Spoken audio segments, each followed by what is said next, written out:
Friends, welcome to Yuva vlog. இந்த வீடியோவில் நம்ம இட்லி சாம்பார் எப்படி செய்கிறதுங்கிறத பற்றி பார்க்க போகிறோம்.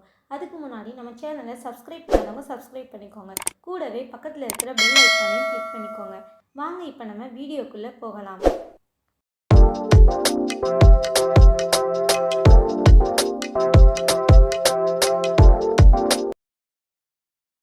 இப்போ நம்ம இட்லி சாம்பார் செய்ய தேவையான பொருளெல்லாம் என்னென்னு பார்க்கலாம். ஒரு பெரிய சைஸ் வெங்காயம் சின்ன சின்னதாக கட் பண்ணி வச்சுருக்கேன். சாம்பாருக்கு தேவையான பாசிப்பருப்பு ஒரு 25 கிராம் அளவு கழுவி வச்சுருக்கேன். ஒரு மீடியம் சைஸ் தக்காளி 2 இதை கட் பண்ணி வச்சுருக்கேன். தாளிக்கிறதுக்கு தேவையான கடுகுளுந்தம் பருப்பு, கருவேப்பிலை அண்டு சக்தி சாம்பார் பொடி 1 ஸ்பூன் வச்சுருக்கேன். இதுதான் நம்மளுக்கு சாம்பார் செய்ய தேவையான பொருட்கள். அடுப்பு ஆன் பண்ணி அதில் குக்கரை வச்சு குக்கர் சூடானதும் ஒரு 2 ஸ்பூன் அளவு இருக்கிற கடலெண்ணெயை அதில் சேர்த்துக்கோங்க. எண்ணெய் சூடானதும் நம்ம வெட்டி வச்சுருக்கிற பெரிய வெங்காயத்தை சேர்த்து நல்லா கோல்டன் ப்ரௌன் வர வரையும் நல்லா வதக்கிக்கோங்க. வெங்காயம் எவ்வளோ அளவு வதங்குதோ அவ்வளோ அளவு நம்மளுக்கு சாம்பார் டேஸ்ட்டாக வரும். அதனால் நல்லா பொன்னிறமாகிற வரையும் நல்லா அதை வதக்கிக்கோங்க. நான் ஒரு 4 பேர் சாப்பிட்ற அளவுக்கு செய்ய போகிறேன்.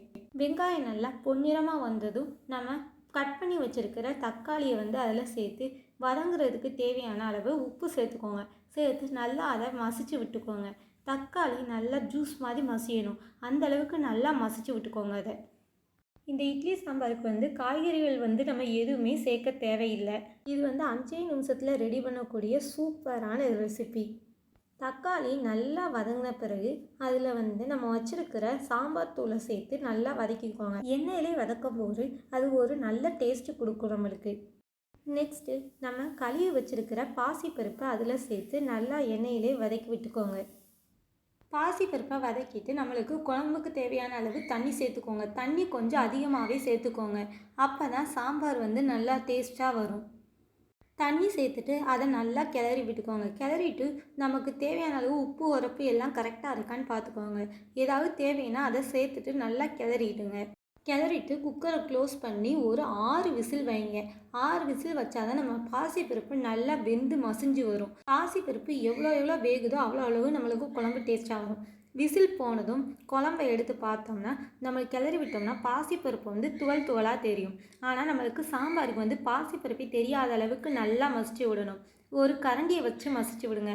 அப்படி இல்லாட்டி பருப்பு மத்து இருந்துச்சுன்னா அதை வச்சு மசிச்சு விடுங்க. நான் பிளெண்டர் வச்சுருந்தேன், அதனால் பிளெண்டரை வச்சு அந்த பாசிப்பருப்பெல்லாம் எல்லாமே மசிகிற அளவு நல்லா அதை மசிச்சு விட்டேன். பருப்பே தெரியாத அளவு பருப்பெல்லாம் நல்லா மசிஞ்சு சாம்பாரோட நல்லா மிக்ஸ் ஆகணும். அப்போனா தான் நம்மளுக்கு சாம்பார் நல்ல டேஸ்ட்டாக இருக்கும். கொஞ்சம் தண்ணி கூடுதலாக இருந்தால் தான் அது தனி சாம்பார் மாதிரி கொஞ்சம் நல்லா இருக்கும் இட்லிக்கு ஊற்றி சாப்பிட. நெக்ஸ்ட்டு நம்ம சாம்பாருக்கு தாளிச்சிடலாம். ஒரு கடாயில் எண்ணெய் விட்டு எண்ணெய் சூடானதும் கடுகுளுந்தம் பருப்பு போட்டுக்கோங்க. கடுகுளுந்து நல்லா பொரிஞ்சோடனே 2 வத்தல், கருவேப்பிலை சேர்த்து நல்லா அதை சாம்பாரோட தாளித்து விட்டுடலாம். நம்மளோட சுவையான சிம்பிளான இட்லி சாம்பார் ரெடி ஆயிடுச்சு. இது இட்லி, தோசை எல்லாத்துக்குமே அருமையாக இருக்கும். நீங்களும் ட்ரை பண்ணி பாருங்கள். இந்த வீடியோ உங்களுக்கு பிடிச்சிருந்தா லைக் பண்ணுங்கள், ஷேர் பண்ணுங்கள் அண்ட் கமெண்ட் பண்ணுங்கள். நீங்கள் பண்ணுற ஒவ்வொரு லைக்கும் தான் என்னை அடுத்தடுத்த வீடியோ பண்ண மோட்டிவேஷனாக இருக்கும். மறக்காமல் சப்ஸ்கிரைப் பண்ணிக்கோங்க. நம்ம சேனலை சப்ஸ்கிரைப் பண்ணாமல் நிறையா பேர் பார்த்துக்கிருக்காங்க.